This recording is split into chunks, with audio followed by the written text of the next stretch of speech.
Okay, we're going to start with the nation as usual. Presidency, Atiku's alternate economic plans, a cheap talk. We sell petrol at 990 naira to the litre to truck, says Dangote Refinery. Federal government raises Lagos Calabar coastal highway compensation to 18 billion naira.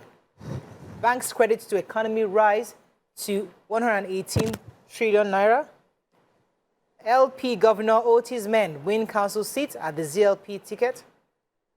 The Nation Journalism Foundation takes off, and Owando grows turnover to 29 trillion, makes 60.3 billion naira net profit. Okay. Which story we're starting with? Should I start with the major headline? Let me start with Dangote. Okay. Because IPMAN, as the Independent Petroleum Marketers Association of Nigeria, and the Petroleum Products Retail Outlet Owners Association and other associations have accused Dangote of not engaging the retail part of the business. Said he should open communications with the retailers and stakeholders in the industries as regards pricing.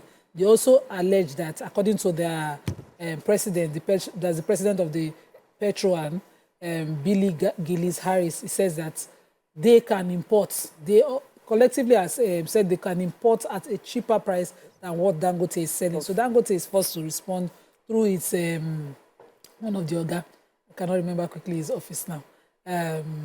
The Chief Branding Communications Officer of Dangote, Tony Chiejina, he says that Dangote is willing to sell the petrol at 990 naira, which is what NNPC has pegged it as. He insists that post the regulation, NNPC sets the pace by selling PMS to domestic marketers at 971 naira per litre for sale into ships and 990 naira for sale into trucks. And this is the benchmark of their pricing as well. It conforms with international pricing as well. And they are even willing to do 960 per litre for sale into ships and 990 for sale into trucks. They are willing to engage IPMAN, they are willing to engage Petron.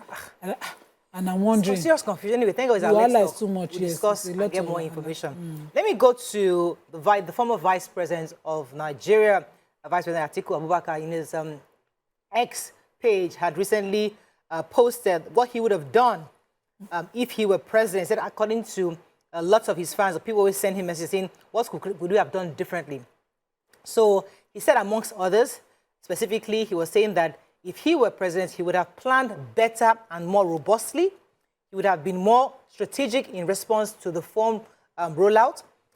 He says that he didn't like the approach of the president in the subsidy removal and the flotation of the naira. He said, I would have led by example. I and members of my team would not have lived in luxury while citizens wallow in misery. We would have communicated more effectively with the people with civility, tact, and diplomacy. I would not run a palliative economy. Yes, we would have a robust social protection program, and he would have launched something called the Economic Stimulus Fund. But of course, Mr. Bayo Onunuga, that's the spokesman, the president said first, Alhaji Atiku Abubakar's ideas, which lacked details, were rejected by the Nigerians in the last poll. He said that he was saying nothing, he wasn't giving any details or specifics of what he could do. These are still general statements. He said that Abubakar lost the election partly because he vowed to sell the NNPC and other assets to his friends. Nigerians have not forgotten this, nor would they be comforted by Atiku's antecedents when he ran for the economy back and doing. When I saw that story, I was just saying it's easier to play football from home than in the stadium. On the pitch. All of us are the same thing. What Atiku is saying, the many Nigerians do, their parlors in the churches, we all think that we know. And when the truth is that reality is, even our president, before he went there, was acting as if, I go there.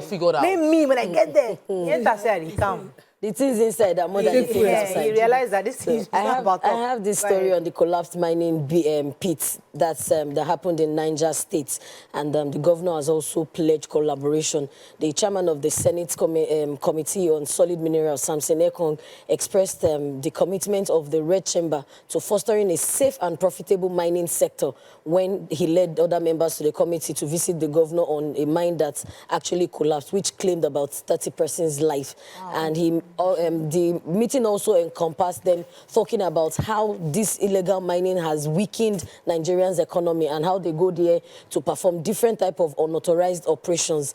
And in all of it, the committee chairman also said the sector was exponentially threatened by illegal practices such as unauthorized mining with crude system, environmental endangerment, and unregulated operations with very little attention to safety or best practice in the industry.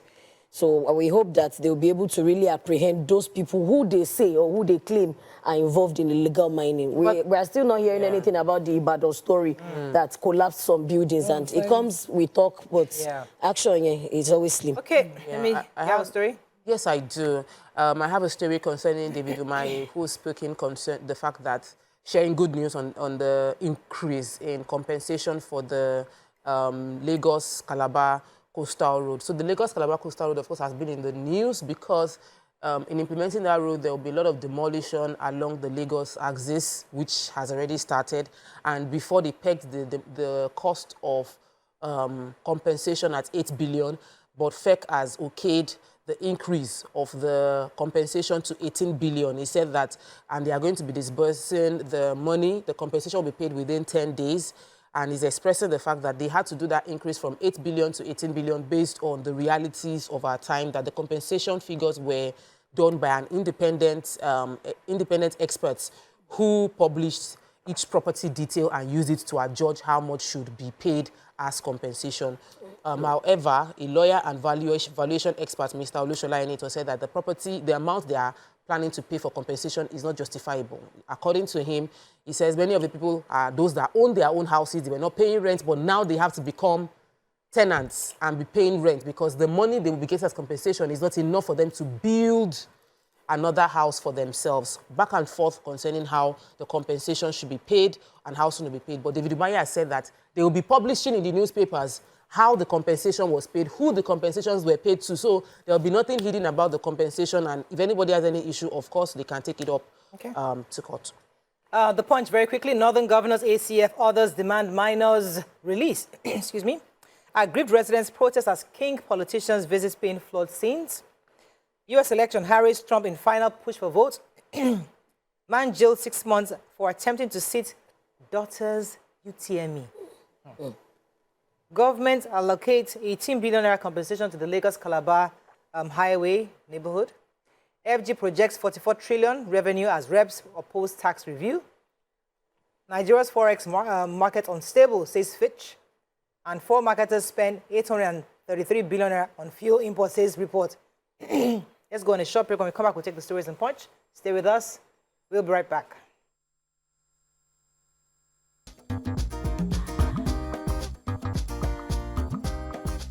Stay tuned.